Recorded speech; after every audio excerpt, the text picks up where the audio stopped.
So how does that work with the National Arts Center, a very Western European idea of the arts, of stages, of presentation, of storytelling, Yeah. all the way from the concrete to the layout of the stages. Yeah. So here you come. Well, we can talk about the idea of it later, where did it come from and how did that all work? But I want to sort of hear about, here you come from BC and you're put in the middle of the sort of the ultimate national symbol of the culture from Western Europe that we are trying to Canadianize. So it's like the harshness of the concrete walls here. The brutalist architecture. Thank you very much. Yeah. So what did you think? Do you think the challenge was beyond the pale? No, I think that it is truly a fort of Canadian theatre, and it has been, that's been thrown in my face a few times that I'm a fort Indian, right? But I've also had that thrown in my face by people who applied for the job. So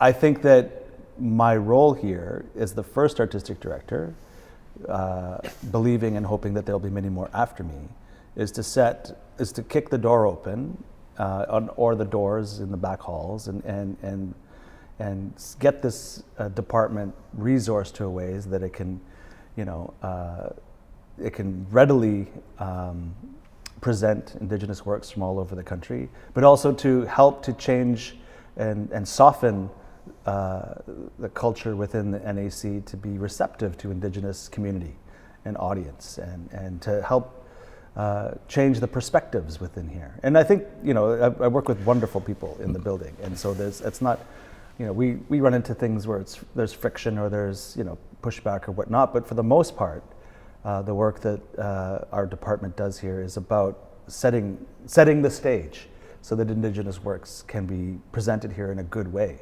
and that the institution, the concrete walls, don't pinch too harshly on the Indigenous artists that come through here, because it can. There is a kind of there's an expectation.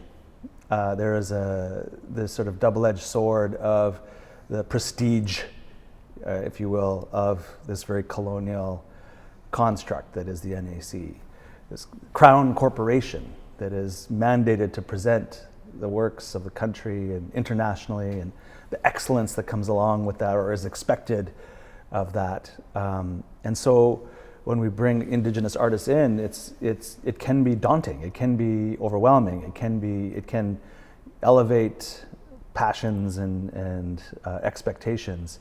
Maybe it's even an unreasonable way.